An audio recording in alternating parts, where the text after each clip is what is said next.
အားလုံးပဲမင်္ဂလာပါကျွန်တော်တို့ရဲ့ပြည်သူ့ပတန်းသတင်းဌာနကနေကြိုဆိုလိုက်ပါနဲ့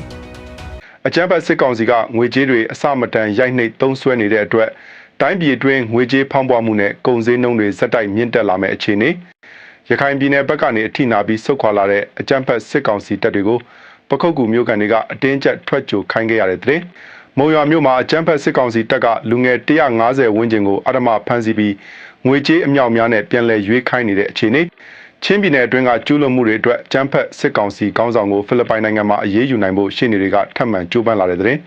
ပါကစ္စတန်နိုင်ငံကကြောင်မီးသွေးတွင်းပောက်ကွဲမှုကြောင့်အလုသမား30ကျော်အသက်ဆုံးရှုံးခဲ့ရတဲ့အခြေအနေ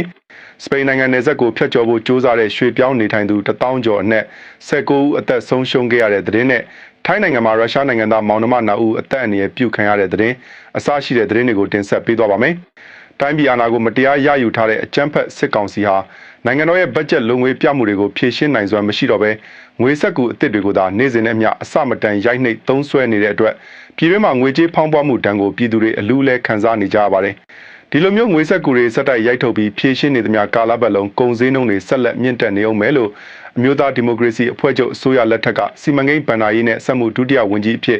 တာဝန်ထမ်းဆောင်ခဲ့တဲ့ဦးဆက်အောင်ကပြင်းပြင်းထန်ထန်သတိပေးလိုက်ပါတယ်။ဇူလိုင်လ28ရက်နေ့မှာမြန်မာနိုင်ငံရဲ့စီးပွားရေးအခြေအနေတွေအလွန်မင်းကျဆင်းလာတာနဲ့မျှ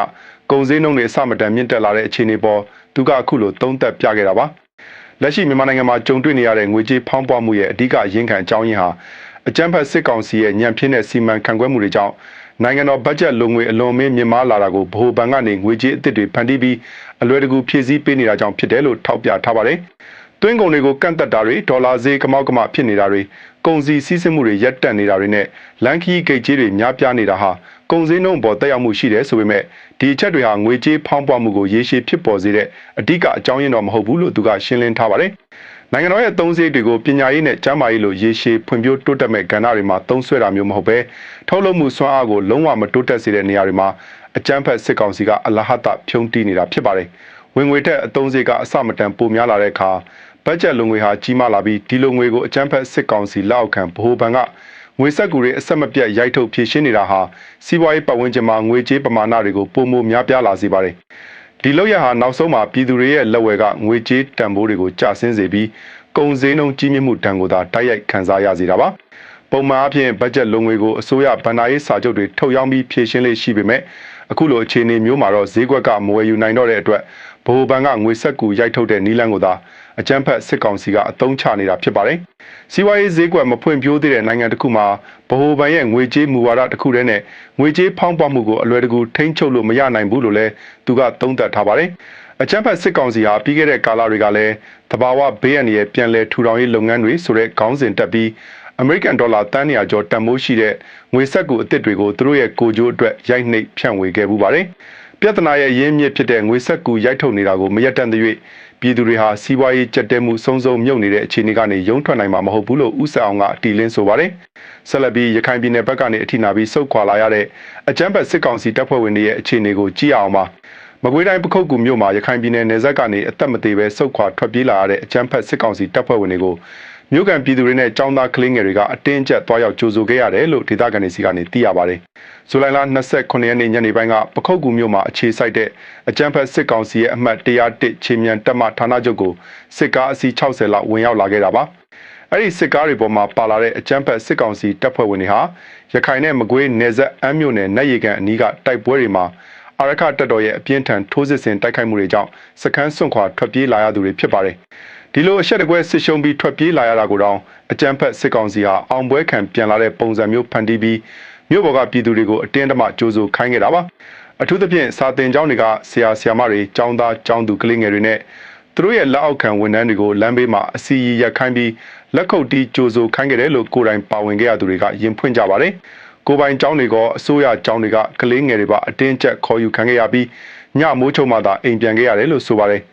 အကြမ်းဖက်စစ်ကောင်စီဟာနတ်ရီကန်စခန်းကုန်းကိုမကြဆုံးစေဖို့အတွက်အာရမပေါ်တာဆွဲစုဆောင်းထားတဲ့စစ်သားတပ်တွေကိုကားစီး80ခန်းနဲ့ရှေ့တန်းကိုပို့လွှတ်ပြီးနောက်အခုလိုလူအင်အားအစားထိုးလဲလှယ်မှုတွေလှုပ်ဆောင်ခဲ့တာလို့တော်လိုင်းအင်အားစုတွေဘက်ကလည်းအတည်ပြု2024ခုနှစ်ဒီဇင်ဘာလလောက်ကတည်းကအာရခတပ်တော်ရဲ့ထိုးစစ်တွေကြောင့်အကြမ်းဖက်စစ်ကောင်စီဟာရခိုင်ပြည်နယ်နေရာအနှံ့ပြားမှာအကြီးကျယ်အထိနာနေပြီးစစ်သားတပ်တွေကိုရှေ့တန်းမျက်နှာစာတွေမှာအသေးခံခုခံခိုင်းနေရတဲ့အခြေအနေကိုရောက်ရှိနေတာဖြစ်ပါတယ်။ ဒီလိုအင်အားပြုံးတိမှုတွေကိုဖြည့်ရှင်းဖို့အတွက်အကြမ်းဖက်စစ်ကောင်စီဟာစကိုင်းတိုင်းမုံရွာမြို့မှာရက်သားလူငယ်တွေကိုပြစ်မှတ်ထားပြီးနေ့စဉ်နဲ့အမျှအတင်းအဓမ္မဖမ်းဆီးမှုတွေဇက်တိုက်လှုပ်ဆောင်လာပါတယ်။မုံရွာမြို့ပေါ်မှာရှေ့ရက်ဇက်တိုက်ဆိုသလိုလမ်းသွားလမ်းလာလူငယ်တွေအလုတ်ဆင်းပြီးပြန်လာတဲ့လူငယ်တွေနဲ့ရက်ကွက်ထဲကနေအိမ်တွေကိုပါဝင်ရောက်စီးနင်းပြီးပေါ်တာဆွဲဖမ်းဆီးမှုတွေပြုလုပ်ခဲ့တာပါ။ဒီဖြစ်စဉ်တွေအတွင်းမှာလူငယ်150ဝန်းကျင်အထိဖမ်းဆီးခံခဲ့ရပြီးအကြမ်းဖက်စစ်ကောင်စီတပ်ဖွဲ့ဝင်တွေကဖမ်းဆီးခံရသူတဦးကိုငွေကျပ်350အထိတောင်းခံပြီးပြန်လည်ရွေးယူခိုင်းနေတယ်လို့မြို့ခံပြည်သူတွေကယင်ဖွင့်ကြပါတယ်။ဇူလိုင်လ20ရက်နေ့ကနေ28ရက်နေ့အထိအကြမ်းဖက်စစ်ကောင်စီတပ်ဖွဲ့ဝင်တွေဟာမုံရွာမြို့ပေါ်ကလမ်းမတွေလက်ဖက်ဆိုင်တွေစားတောက်ဆိုင်တွေနဲ့အလုပ်ရုံတွေအထိပါဝင်ရောက်မှွေနှောက်ပြီးလူငယ်တွေကိုအကြမ်းဖက်ရိုက်နှက်ဖမ်းဆီးခဲ့တာဖြစ်ပါတယ်။ဖမ်းဆီးခံရသူအများစုဟာအသက်18နှစ်ကနေ35နှစ်အရွယ်အမျိုးသားတွေဖြစ်ကြပြီးသူတို့ကိုအနောက်မြောက်တိုင်းစစ်ဌာနချုပ်အတွင်းမှာဖမ်းဆီးချုပ်နှောင်ထားတယ်လို့သိရပါတယ်။အကြမ်းဖက်စစ်ကောင်စီတပ်ဖွဲ့ဝင်တွေဟာလမ်းမပေါ်မှာလူမတွေ့ရင်ရက်ကွက်တွေထဲအထိဝင်ရောက်ဖမ်းဆီးတာဆိုင်ကယ်စီးလာတဲ့လူငယ်တွေကိုကားနဲ့အတင်းဝင်တိုက်ပြီးဖမ်းဆီးတာတွေအထိရိုင်းဆိုင်ရုံမှစွာလှုပ်ဆောင်နေကြတာပါ။ဖမ်းဆီးခံရသူတချို့ကိုငွေကြေးပေးပြီးပြန်လည်ရွေးယူခွင့်ပြုရမှာလဲမိသားစုရဲ့ငွေကြေးတက်နိုင်မှုအပေါ်မူတည်ပြီးအနည်းဆုံး380ကနေအများဆုံး350အထိအဓမ္မတောင်းခံနေတာဖြစ်ပါတယ်။လက်ရှိအချိန်ထိငွေကြေးပေးနိုင်တဲ့လူငယ်10ဦးဝန်းကျင်လောက်သာပြန်လည်လွတ်မြောက်လာသေးပြီးကျန်တဲ့လူငယ်တွေကတော့စစ်တပ်ထဲကိုအတင်းကျပ်သွတ်သွင်းခံရမယ့်အန္တရာယ်နဲ့ရင်ဆိုင်နေကြရပါတယ်။ဖမ်းဆီးခံရစဉ်အတွင်းအကြမ်းဖက်ရိုက်နှက်ခံရမှုတွေကြောင့်ပြန်လည်လွတ်မြောက်လာသူတချို့ဟာဆေးကုသမှုတွေပြင်းပြင်းထန်ထန်ခံယူနေရတယ်လို့လည်းဆွေမျိုးနီးစပ်သူတွေကဆိုပါတယ်။ပြီးခဲ့တဲ့ဇွန်လတုန်းကလည်းမုံရွာမြို့ပေါ်ကလမ်းမကြီးတွေပေါ်မှာအကြမ်းဖက်စစ်ကောင်စီကအရက်ဘက်3ကားတွေကိုအုံပြုပြီးလူငယ်80ကျော်ကိုအတင်းအဓမ္မဖမ်းဆီးပေါ်တာဆွဲမှုတွေလှုပ်ဆောင်ခဲ့ပါသေးတယ်။ပြည်တွင်းမှာနေ့စဉ်နဲ့အမျှကျူးလွန်နေတဲ့အကြမ်းဖက်စစ်ကောင်စီရဲ့လုပ်ရက်တွေအတွက်နိုင်ငံတကာကလည်းအရေးယူနိုင်ဖို့အပြင်းထန်ကြိုးပမ်းလာနေပါတယ်။ချင်းပြည်နယ်အတွင်းမှာအကြမ်းဖက်စစ်ကောင်စီတပ်ကကျူးလွန်ခဲ့တဲ့စစ်ရာဇဝတ်မှုတွေနဲ့ပတ်သက်ပြီးစစ်ကောင်ဆောင်မင်းအောင်လှိုင်ပါဝင်စစ်ကောင်စီခေါင်းဆောင်တွေကိုအရေးယူပေးဖို့တိုင်ကြားထားတဲ့အမှုကိုအမြန်ဆုံးဆုံးဖြတ်ပေးဖို့ဖိလစ်ပိုင်ရှေ့နေတွေကဖိလစ်ပိုင်တရားရေးဝန်ကြီးဌာနကိုထပ်မံတိုက်တွန်းတောင်းဆိုလိုက်ပါတယ်။မြန်မာနိုင်ငံချင်းပြည်နယ်မှာဖြစ်ပွားခဲ့တဲ့လူသားမျိုးနွယ်ပေါ်ကျူးလွန်တဲ့ရာဇဝတ်မှုတွေအတွက်စစ်ကောင်ဆောင်တွေကိုအရေးယူနိုင်ဖို့2023ခုနှစ်အောက်တိုဘာလကတည်းကနိုင်ငံတကာဥပဒေပညာရှင်တွေကတိုင်ကြားလွှာတင်သွင်းခဲ့တာဖြစ်ပါတယ်။ဒီအမှုနဲ့ပတ်သက်ပြီးအချိန်ဆွဲမနေဘဲအမြန်ဆုံးအဆုံးဖြတ်ပေးနိုင်ဖို့ဇူလိုင်လ31ရက်နေ့မှာဒုတိယအကြိမ်လျှောက်လွှာကိုထပ်မံတင်သွင်းခဲ့တာပါ။အကြမ်းဖက်စစ်တပ်ကအာဏာကိုမတရားရယူပြီးနောက်ပိုင်းချင်းပြည်နယ်အတွင်းမှာပဋိပက္ခတွေအလွန်အမင်းပြင်းထန်လာခဲ့ပြီး2026ခုနှစ်ဇန်နဝါရီလကနေဇူလိုင်လအတွင်းမှာအရက်သားအနည်းဆုံး83ဦးအသက်ဆုံးရှုံးခဲ့ရပါတယ်။အဲဒီထဲမှာကလေးငယ်22ဦးအထိပါဝင်ခဲ့တယ်လို့တရားရေးဝန်ကြီးဌာနကိုတင်သွင်းတဲ့အချက်လက်တွေမှာအခိုင်အမာဖော်ပြထားပါတယ်။တိုင်ကြားမှုကိုတင်သွင်းခဲ့တာ3နှစ်နီးပါးကြာမြင့်လာပေမဲ့ဖိလစ်ပိုင်တရားရေးဝန်ကြီးဌာနဘက်ကတော့တရားစီရင်ပိုင်ခွင့်မရှိဘူးဆိုတဲ့အကြောင်းပြချက်နဲ့အမှုကိုလက်ခံစစ်ဆေးဖို့ညှင်းဆန်တဲ့စာတစ်စောင်ထုတ်ပြန်ခဲ့ပူပါတယ်။ဒါပေမဲ့ဥပဒေပညာရှင်တွေကတော့ဖိလစ်ပိုင်တရားရုံးချုပ်အနေနဲ့လူမျိုးတုံးတပ်ဖြတ်မှုနဲ့စစ်ရာဇဝတ်မှုတွေကိုကမ္ဘာလုံးဆိုင်ရာတရားစီရင်ပိုင်ခွင့်ဥပဒေအရစစ်ဆေးပိုင်ခွင့်ရှိတယ်လို့2011ခုနှစ်ကတည်းကဆုံးဖြတ်အတည်ပြုထားပြီးဖြစ်ကြောင်းပြန်လည်ခြေပထားပါတယ်။အရှေ့တောင်အာရှဒေသတွင်းမှာဒီလိုစစ်ရာဇဝတ်မှုတွေကိုစုံစမ်းစစ်ဆေးနိုင်တဲ့ခိုင်မာတဲ့ဥပဒေမူပေါင်းရှိတဲ့နိုင်ငံဟာဖိလစ်ပိုင်တနိုင်ငံတည်းသာရှိတာကြောင့်မြန်မာပြည်ကနစ်နာသူပြည်သူတွေအနေနဲ့တရားမျှတမှုရရှိဖို့ဖိလစ်ပိုင်နိုင်ငံကိုအထူးမျှော်လင့်နေကြတာဖြစ်။အချိန်တွေကြာမြင့်လာတာနဲ့အမျှတပ်တွေအထောက်အထားတွေပျောက်ဆုံးသွားနိုင်တယ်လို့ကျူးလွန်သူတွေအနေနဲ့လည်းပြစ်ဒဏ်ကနေလွတ်ကင်းသွားမဲ့အန္တရာယ်ရှိနေတဲ့အတွက်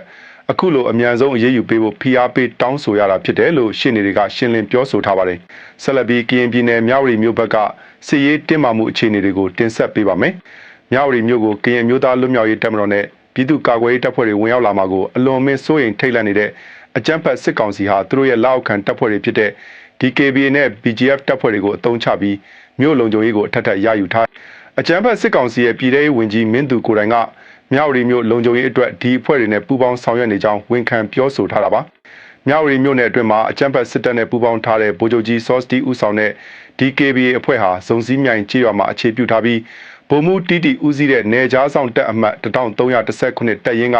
ဇရက်ဖြူကုန်းကြေးရွာမှာနေရာယူထားအလားတူဗိုလ်မှူးစောကျော်ဖော်ဦးစီးတဲ့နယ်ကြားဆောင်တပ်အမှတ်1311တပ်ရင်းကလည်းတပ်အုပ်ကြေးရွာမှာအခြေပြုပြီးအကြမ်းဖက်စစ်ကောင်စီနဲ့ပူးပေါင်းကညလှည့်ကင်းတွေအထိုင်ကင်းစခန်းတွေချထားတယ်လို့သိရပါတယ်။လက်ရှိမှာအကြမ်းဖက်စစ်ကောင်စီတပ်ဖွဲ့ဝင်တွေဟာထိုင်းမြန်မာနယ်စပ်တလျှောက်ကိုပြန်လည်ထိန်းချုပ်နိုင်မှုအတွက်ဝေါ်လေလက်ခတ်တောင်နဲ့မဲကနယ်စတဲ့တော်လိုင်းရေးပူးပေါင်းတပ်တွေထိန်းချုပ်ထားတဲ့နယ်မြေတွေကိုအင်အားအလုံးရင်းနဲ့ဇက်တိုက်ထိုးစစ်ဆင်နေပါတယ်။ဒီထိုးစစ်တွေအတွင်းမှာအကြမ်းဖက်စစ်ကောင်စီဟာလေကြောင်းပစ်ကူတွေဒ drone တိုက်ခိုက်မှုတွေနဲ့အပြင်းထန်ဖိအားပေးနေပေမဲ့တော်လှန်ရေးပူးပေါင်းတပ်တွေရဲ့ကြံ့ကြံ့ခံခုခံမှုတွေကြောင့်စစ်ကောင်စီဘက်ကအသေးအပြောက်အလွန်များပြားနေပါတယ်။အကြမ်းဖက်စစ်ကောင်စီဟာလူဝင်အားကိုအဓိကထားပြီးထိုးစစ်ဆင်နေတာဖြစ်ကာရှေ့တန်းမျက်နှာစာတွေမှာပြူစောတိပြည်သူစစ်တွေကိုအသေးခံတက်ခိုင်းနေတာကြောင့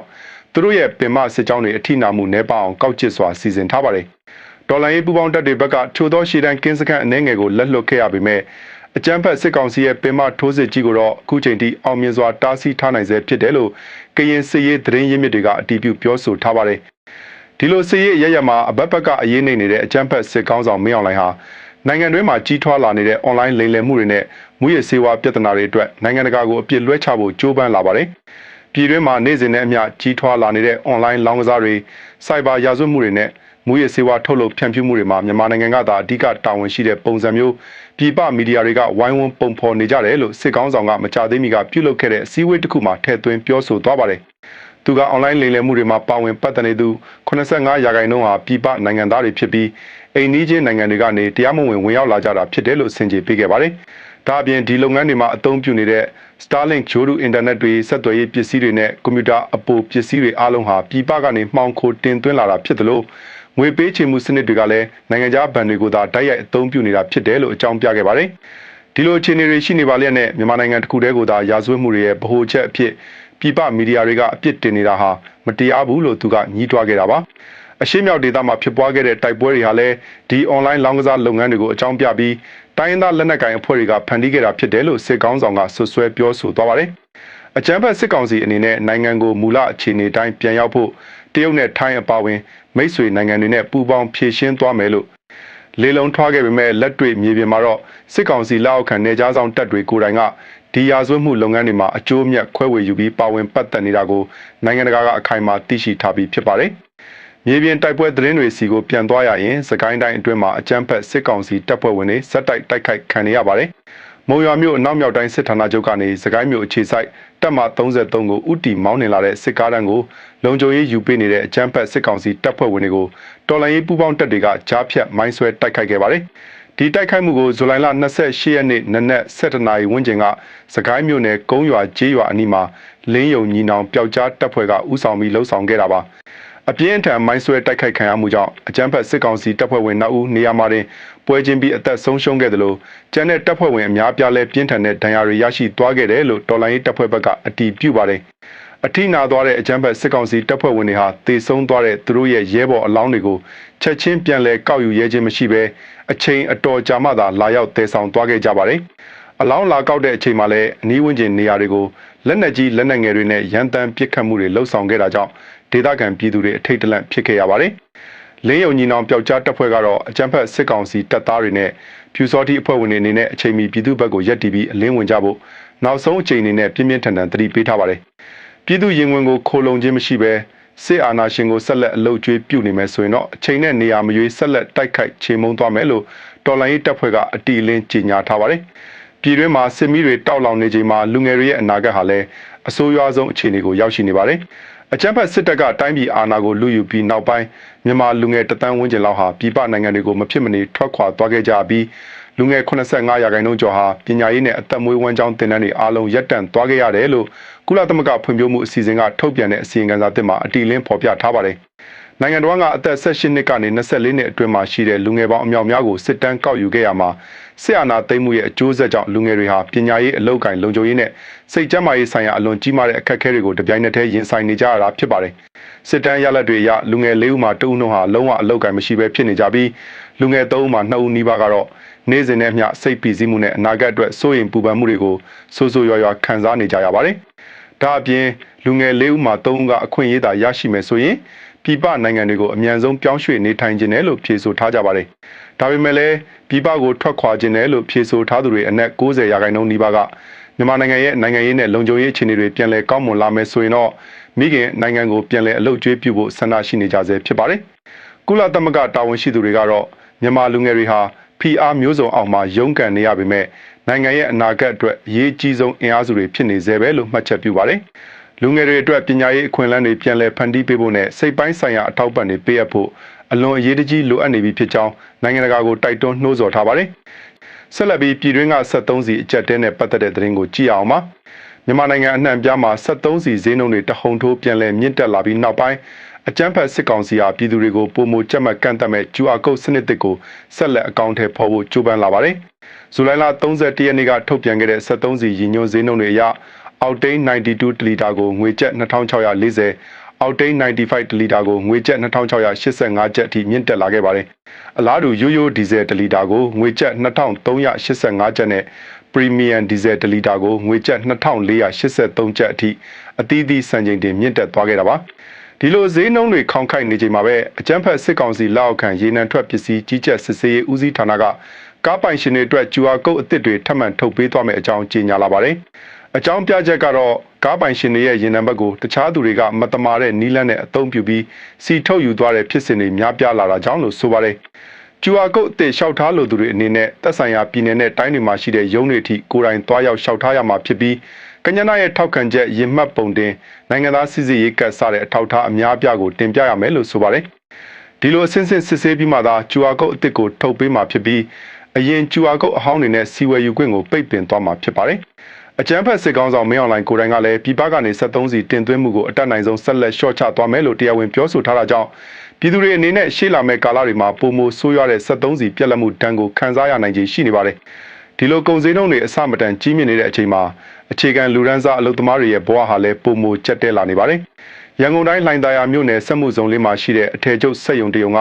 အလုပ်သမား120ကျော်ဟာထိုက်တန်တဲ့လုံအားကားနဲ့ခန်းစားခွင့်တွေရရှိဖို့အတွက်ဇူလိုင်လ31ရက်နေ့မှာစုပေါင်းဆန္ဒပြတောင်းဆိုမှုတွေပြုလုပ်ခဲ့ကြပါတယ်။ဒီအလုပ်သမားတွေဟာနေ့တွက်လုံအားကားအဖြစ်ငွေကျပ်13000အချိန်ပိုကြီးတနာရီကိုငွေကျပ်2500သတ်မှတ်ပေးဖို့အဓိကတောင်းဆိုနေကြတာပါ။ဒါအပြင်ရက်မှန်ကြီးအဖြစ်ငွေကျပ်9000နဲ့ကျွမ်းကျင်ကြီးတွေကိုလည်းအဆင့်လိုက်ငွေကျပ်4000ကနေ6000အထိတိုးမြင့်ပေးဖို့တောင်းဆိုထားကြပါတယ်။ဒီတောင်းဆိုချက်တွေနဲ့ပတ်သက်ပြီးအလုပ်ရှင်ဘက်ကို10ကြိမ်တိုင်တိုင်ညှိနှိုင်းဆွေးနွေးခဲ့ပေမဲ့အလုပ်ရှင်ဘက်ကတော့နေ့တွက်လုံအားကအဖြစ်ငွေကျပ်11000နဲ့အချိန်ပိုကြီးတနာရီကိုငွေကျပ်2000သာပေးနိုင်မယ်လို့ခေါင်းမာမာနဲ့ညှင်းဆန်ထားပါတယ်။အလုပ်ရှင်ဘက်ကစံချိန်စုကြီးနဲ့အထက်ပိုကြီးတွေကိုတတ်မှတ်အရေးအတွက်ပြေးမှသာပေးမယ်လို့ကန့်လန့်လာပေမဲ့တခြားဌာနခွဲတွေအတွက်အကျုံးဝင်မှုမရှိတာကြောင့်အလုပ်သမားတွေဘက်ကလုံးဝလက်မခံပဲမူလတောင်းဆိုချက်အတိုင်းသာဆက်လက်တောင်းဆိုသွားမယ်လို့ယက်တီထားကြပါတယ်။မြန်မာနိုင်ငံအလုပ်သမားသမဂ္ဂများသွေးစည်းညီညွတ်ရေးအဖွဲ့ကတာဝန်ရှိသူတွေကတော့လာမယ့်ရက်ပိုင်းအတွင်းမှာအလုပ်ရှင်နဲ့အလုပ်သမားတွေထပ်မံတွဲဆုံဆွေးနွေးသွားဖို့ရှိနေပြီးပြည်လည်မှုရမရဆိုတာကိုတော့စောင့်ကြည့်ရအောင်မယ်လို့မှတ်ချက်ပြုထားပါတယ်။အကြမ်းဖက်စစ်တပ်အာဏာသိမ်းပြီးနောက်ပိုင်းမှာအလုပ်သမားသမဂ္ဂခေါင်းဆောင်အများအပြားဖမ်းဆီးခံထားရတာကြောင့်အလုပ်သမားတွေရဲ့အခွင့်အရေးချိုးဖောက်ခံရမှုတွေဟာစက်ရုံအများစုမှာဆိုးဆိုးရွားရွားဖြစ်ပေါ်နေတာဖြစ်ပါတယ်။ဒါအပြင်နိုင်ငံရဲ့နယ်စပ်ဒေသတွေမှာလည်းတဘာဝဘေးအန္တရာယ်တွေကြောင့်ပြည်သူတွေအခက်အခဲတွေ့နေကြရပါတယ်။မြန်မာထိုင်းနယ်စပ်မြို့တွေဖြစ်ကြတဲ့တာချီလိတ်မြို့နဲ့မဲဆိုင်မြို့တွေမှာဇူလိုင်လ31ရက်နေ့နံနက်ပိုင်းကစတင်ပြီးမဲဆိုင်ချောင်းရီရုတ်တရက်မြင့်တက်လာခဲ့တာကြောင့်မြို့ရင်းနေရာတချို့မှာရေကြီးရေရှမ်းမှုတွေအကြီးအကျယ်ဖြစ်ပွားခဲ့ပါတယ်။တာချီလိတ်မြို့စံဆိုင်အေရက်ကွက်မှာရှိတဲ့သင်္ဘောဟိုတယ်အနီးနဲ့လမ်းမကြီး6ကိုနနက်6နာရီဝန်းကျင်ကလေးကချောင်းရီတွေအရှိန်ဟုန်နဲ့ဝင်ရောက်လာခဲ့တာဖြစ်ပါတယ်။နနက်9နာရီချိန်မှာတော့ရေမျက်နှာပြင်ဟာအမြင့်ဆုံးအခြေအနေထိရောက်ရှိခဲ့ပြီးမွန်းလွဲပိုင်းရောက်မှသာရေအနှဲငယ်ပြန်လည်ကျဆင်းသွားခဲ့တယ်လို့ဒေသခံတွေကပြောပါတယ်။အလားတူပဲမြစ်တစ်ဖက်ကမ်းကထိုင်းနိုင်ငံမဲဆိုင်မြို့ဘက်မှာလည်းမြစ်ကမ်းဘေးရက်ကွက်တွေနဲ့ဇေလန်ကြားတစ်လျှောက်မှာရေတွေဝင်ရောက်ခဲ့လို့ဒေသခံတွေအထိတ်တလန့်ဖြစ်ခဲ့ရပါတယ်။ထိုင်းနိုင်ငံဘက်ကအာဏာပိုင်တွေကတော့နောက်ထပ်ရေထက်တက်လာနိုင်တဲ့အခြေအနေကိုကြိုတင်ကာကွယ်တဲ့အနေနဲ့ရေဘေးအန္တရာယ်ကြောက်နိုင်တဲ့နေရာတွေမှာတဲအိတ်တွေအမြောက်များချထားပြီးအကာအကွယ်တွေအရေးပေါ်တိစောက်နေကြပါတယ်။ရုတ်တရက်ရေကြီးရေရှမ်းမှုတွေထပ်မံဖြစ်ပေါ်လာနိုင်တာကြောင့်နယ်စပ်မြစ်ကမ်းဘေးမှာနေထိုင်ကြသူတွေအနေနဲ့အထူးသတိပြုနေထိုင်ကြဖို့မဲဆိုင်မြို့နယ်ရုံးကအလံဒီအဆင့်သတ်မှတ်ပြီးအရေးပေါ်သတိပေးချက်တွေထုတ်ပြန်ထားပါတယ်။နိုင်ငံတကာသတင်းများအနေဖြင့်ပါကစ္စတန်နိုင်ငံကအလွန်ဆိုးရွားတဲ့မတော်တဆမှုသတင်းကိုတင်ဆက်ပေးပါမယ်။ပါကစ္စတန်နိုင်ငံတောင်ပိုင်းဘလိုချီစတန်ပြည်နယ်ကကြောင်မီသွေးတွင်းတွင်းမှာအလွန်ပြင်းထန်တဲ့ပောက်ကွဲမှုကြီးတစ်ခုဖြစ်ပွားခဲ့တာကြောင့်အလုပ်သမား34ဦးအသက်ဆုံးရှုံးသွားခဲ့ရပါတယ်။ဇူလိုင်လ30ရက်နေ့ကပြည်နယ်မြို့တော်ကွီတာမြို့အနီးကကြောင်မီသွေးတွင်းမှာတန်းငွေရိုးစိမ့်မှုကနေတဆင့်ကြီးမားတဲ့ပောက်ကွဲမှုကြီးဖြစ်ပွားခဲ့တာလို့အာဏာပိုင်တွေကကနဦးသုံးသပ်ထားပါတယ်။ပြည်내သဘာဝဘေးစီမံခန့်ခွဲရေးအဖွဲ့ကဇူလိုင်လ31ရက်နေ့မှာတေဆုံးသူ34ဦးရဲ့ရုပ်လောင်းတွေကိုအခက်အခဲများစွာကြားကနေပြန်လည်ဆယ်ယူနိုင်ခဲ့တယ်လို့တရားဝင်သတင်းထုတ်ပြန်ခဲ့ပါတယ်။ဒါပေမဲ့ပောက်ကွဲမှုဖြစ်ပွားချိန်မှာတွင်းအောက်မှာအလုပ်သမားစုစုပေါင်းဘယ်နှဦးအထိရှိနေခဲ့တယ်ဆိုတာကိုအတိအကျမသိရသေးတာကြောင့်မြေအောက်မှာပိတ်မိနေနိုင်သေးတဲ့အလုပ်သမားတွေကိုကယ်ဆယ်ရေးအဖွဲ့တွေကအပူတပြင်းဆက်လက်ရှာဖွေနေကြဆဲဖြစ်ပါတယ်။ပောက်ကွဲမှုဖြစ်ပွားရာတွင်းဝအနီးမှာတော့တေဆုံးသွားသူတွေရဲ့မိသားစုဝင်တွေဟာတောကမီလောင်ကျွမ်းစွာနဲ့စောင့်ဆိုင်နေကြရပြီးကယ်ဆယ်ရေးသမားတွေကမိခိုးတွေထွက်နေဆဲဖြစ်တဲ့ တွင်းထဲကနေရုပ်အလောင်းတွေကိုထမ်းစင်နေနဲ့ခက်ခက်ခဲခဲတဲထုတ်နေရပါတယ်။ပါကစ္စတန်နိုင်ငံမှာအထူးသဖြင့်ဘလိုချီစတန်ပြည်နယ်အတွင်းကတပ်ထုတွင်းတွေမှာလုပ်ငန်းခွင်ဘေးကင်းလုံခြုံရေးစံနှုန်းတွေအလွန်နှိမ့်ကျလွန်းတာကြောင့်အခုလိုကြေကွဲပွဲမတော်တဆမှုတွေမကြာခဏဆိုသလိုဖြစ်ပွားလေရှိနေတာဖြစ်ပါတယ်။ဥရောပတိုက်ကရွှေပြောင်းအခြေချသူတွေရဲ့အကြက်တဲသတင်းကိုဆက်လက်နားဆင်ရမှာဖြစ်ပါတယ်။မြောက်အာဖရိကဒေသမှာရှိတဲ့စပိန်နိုင်ငံပိုင်စီယူတာနယ်မြေတွေကိုမော်ရိုကိုနိုင်ငံဘက်ကနေအတင်းအဓမ္မဝင်ရောက်ဖို့ကြိုးစားခဲ့တဲ့ရွှေပြောင်းအခြေချသူတွေအနက်အနည်းဆုံး19ဦးအသက်ဆုံးရှုံးသွားခဲ့ရတယ်လို့အာဏာပိုင်တွေကသတင်းထုတ်ပြန်ပါတယ်။ပြီးခဲ့တဲ့24နာရီအတွင်းမှာတင်လူပေါင်း4000ကျော်ဟာနေဆက်အတားအဆီးတွေကိုဖျက်ကျော်ပြီးစီယူတာနယ်မြေတွေကိုဝင်ရောက်ဖို့အလုံးရင်းနဲ့ကြိုးစားခဲ့ကြတာဖြစ်ပါတယ်။တေဆုံးသူအများစုဟာနေဆက်ကိုဖျက်ကျော်စဉ်လူအုပ်ပြီးအသက်ရှူချက်ကတေဆုံးခဲ့ကြတာဖြစ်တယ်လို့တချို့ကတော့ပင်လယ်ပြင်ကိုဖျက်ကူးရင်းရင်းနစ်တေဆုံးခဲ့ကြတာဖြစ်ပါတယ်။မော်ရိုကိုလုံခြုံရေးတပ်ဖွဲ့ဝင်တွေကရေပိုက်တွေအသုံးပြုပြီးလူအုပ်ကြီးကိုလူစုခွဲဖို့ကြိုးစားခဲ့ပေမဲ့အင်အားများပြားလွန်းတဲ့အတွက်အခက်အခဲတွေနဲ့ရင်ဆိုင်ခဲ့ရပါတယ်။နေဆက်ဝင်ပေါက်တွေမှာပြိပခတွေအကြီးကျယ်ဖြစ်ပွားခဲ့ပြီးမိလောင်ပျက်စီးနေတဲ့ရင်တွေကြားကနေလူငယ်အများစုပါဝင်တဲ့ရွှေပြောင်းနေထိုင်သူတွေဟာဥရောပမြေပေါ်ကိုခြေချနိုင်ဖို့တေမထူးနေမထူးစ조사ခဲ့ကြတာပါ။စပိန်ဝန်ကြီးချုပ်ကိုယ်တိုင်ကဒီပြဿနာကိုကင်တွယ်ဖြေရှင်းဖို့နိုင်ငံရဲ့အရေးမြစ်အားလုံးကိုအသုံးပြုသွားမယ်လို့ကတိပြုထားပြီးပြည်ထောင်ရေးဝန်ကြီးနဲ့အတူအခင်းဖြစ်ပွားရာနေရာကိုအရေးပေါ်တွားရောက်စစ်ဆေးနေပါတယ်။လက်ရှိအချိန်မှာတော့စီယူတာမြို့ရင်းမှာအုပ်ထိန်းသူမပါတဲ့ကလေးငယ်တွေအပါအဝင်ထောင်ပေါင်းများစွာသောရွှေပြောင်းနေထိုင်သူတွေဟာလမ်းဘေးတွေမှာအိပ်စက်နေကြရပြီးအလွန်ဆိုးရွားတဲ့လူသားချင်းစာနာထောက်ထားမှုဆိုင်ရာအကြက်တဲကြီးနဲ့ရင်ဆိုင်နေရပြီဖြစ်ပါတယ်။အိမ်နီးချင်းထိုင်းနိုင်ငံဘက်ကတုံ့လုပ်ဖွယ်လူသက်မှုသတင်းတပုတ်ကိုလည်းဆက်လက်တင်ဆက်ပေးပါမယ်။ထိုင်းနိုင်ငံချွန်ဘူရီပြည်နယ်မှာရုရှားနိုင်ငံသားမောင်နှမ2ဦးကိုတပ်ဖြတ်ပြီးရုပ်အလောင်းဖျောက်ဖျက်ခဲ့တဲ့ပြစ်မှုကျူးလွန်သူ2ဦးကိုထိုင်းရဲတပ်ဖွဲ့ကဖမ်းဆီးရမိခဲ့ပါတယ်။ဒီဖြစ်စဉ်ဟာရုရှားနိုင်ငံသားမောင်နှမ2ဦးသူတို့ရဲ့ဆိုင်ကယ်နဲ့အတူရုတ်တရက်ပျောက်ဆုံးသွားရာကနေစတင်ခဲ့တာဖြစ်ပြီးနောက်ပိုင်းမှာသူတို့ရဲ့ဆိုင်ကယ်ကိုအစိပ်ပိုင်းတွေဖြုတ်ကာမြေမြုပ်ထားတာကိုရဲတပ်ဖွဲ့ကရှာဖွေတွေ့ရှိခဲ့တာပါ။ဒီတဲလွန်စကနေတဆင့်စုံစမ်းစစ်ဆေးမှုတွေပြင်းပြင်းထန်ထန်လှုပ်ဆောင်ခဲ့ရမှာပြစ်မှုကျူးလွန်သူတန်တရားရှိသူ2ဦးကိုထွက်ပြေးဖို့ကြိုးစားနေစဉ်အတွင်းအောင်မြင်စွာဖမ်းဆီးနိုင်ခဲ့တာဖြစ်ပါတယ်။ဖမ်းဆီးခံရသူတွေရဲ့ထွက်ဆိုချက်အရသူတို့ဟာရုရှားနိုင်ငံသားတွေရဲ့ဆိုင်ကယ်ကိုလူယူဖို့ကြိုးစားခဲ့ရကနေကာယကံရှင်တွေကပြန်လည်ခုခံတဲ့အတွက်အခုလိုရဲရဲဆက်ဆက်အသက်အန္တရာယ်ပြုခဲ့တာဖြစ်တယ်လို့ဝန်ခံထားပါတယ်။မောင်ဖြစ်သူကိုတနက်နဲ့ပြစ်ခတ်ခဲ့ပြီးအမဖြစ်သူကိုတော့ဓာတ်နဲ့ထိုးနှက်ခဲ့တာကြောင့်2ဦးစလုံးနေရာမှာတင်တေဆုံးသွားခဲ့ရတာဖြစ်ပါတယ်။အဲဒီနောက်ပြစ်မှုကျူးလွန်သူတွေဟာအလောင်းတွေကိုကားပေါ်တင်ဆောင်ပြီးလူသူကင်းမဲ့တဲ့တောဆက်တနေရာမှာမြေချင်းတူပြီးဖျောက်ဖျက်မြုပ်နှံခဲ့ကြရဲတပ်ဖွဲ့ကဖမ်းဆီးရမိသူတွေကိုအခင်းဖြစ်ပွားရာနေရာကိုပြန်လည်ခေါ်ဆောင်သွားပြီးတရုတ်ပြထွက်ဆိုစေခဲ့သလိုအလောင်းမြုပ်နှံထားတဲ့နေရာကိုလည်းအတိအကျဖော်ထုတ်နိုင်ခဲ့ပါတယ်။လက်ရှိမှာတော့ထိုင်းရဲတပ်ဖွဲ့အနေနဲ့ဒီအမှုနဲ့ပတ်သက်ပြီးဥပဒေအရအပြစ်ပေးအရေးယူနိုင်ဖို့လိုအပ်တဲ့စစ်ဆေးမှုတွေကိုဆက်လက်လှုပ်ဆောင်နေပါတယ်။နောက်ဆုံးအနေနဲ့အရှေ့လယ်ပိုင်းဒေသကစစ်ရေးတင်းမာမှုသတင်းကိုတင်ဆက်ပေးပါမယ်။ကူဝိတ်နိုင်ငံမှာအခြေစိုက်ထားတဲ့အမေရိကန်လေတပ်စခန်းကိုအီရန်စစ်တပ်က drone တွေအသုံးပြုပြီးတိုက်ခိုက်ခဲ့တယ်လို့အီရန်ဘက်ကကြေညာချက်ထုတ်ပြန်ခဲ့ပါတယ်။ဒါပေမဲ့အမေရိကန်ဗဟိုကုတ်ကဲမှုဌာနချုပ်စင်ကုန်းကတော့အီရန်ရဲ့ပြောဆိုချက်တွေဟာလုံးဝမမှန်ကန်ကြောင်းနဲ့အီရန်ကပစ်လွှတ်လိုက်တဲ့ဒုံးကျည်တွေနဲ့ drone တွေအားလုံးကိုအမေရိကန်လေကြောင်းကာကွယ်ရေးစနစ်တွေကလမ်းခုလက်မှာတင်အောင်မြင်စွာကြားဖြတ်ပစ်ချနိုင်ခဲ့တယ်လို့တုံ့ပြန်ကြေညာထားတိုက်ခိုက်မှုတွေဟာအမေရိကန်စစ်စခန်းကိုထိမှန်ခဲ့ခြင်းမရှိသလိုအမေရိကန်စစ်သည်တွေနဲ့လေယာဉ်တွေထိခိုက်ပျက်စီးမှုလုံးဝမရှိခဲ့ဘူးလို့အမေရိကန်ဘက်ကအခိုင်အမာဆိုပါတယ်။ဒါအပြင်ဂျော်ဒန်နိုင်ငံကလေတပ်စခန်းမှာအမေရိကန်ရဲ့ F-35 တိုက်လေယာဉ်3စီးပျက်စီးသွားတယ်ဆိုတဲ့အီရန်တော်လှန်ရေးအစောင့်တပ်ရဲ့ဝါဒဖြန့်ပြောဆိုချက်တွေကိုလည်းအမေရိကန်ဘက်ကပြင်းပြင်းထန်ထန်ပယ်ချထားပါတယ်။ဟော်မုတ်ရေလက်ကြားမှာအီရန်ရေနံတင်သင်္ဘောတစ်စီးကအမေရိကန်ရဲ့ပိတ်ဆို့မှုတွေကိုကြော်ဖြတ်နိုင်ခဲ့တယ်ဆိုတဲ့အချက်ကိုလည်းမဟုတ်မမှန်သတင်းအဖြစ်သတ်မှတ်ထားပါတယ်။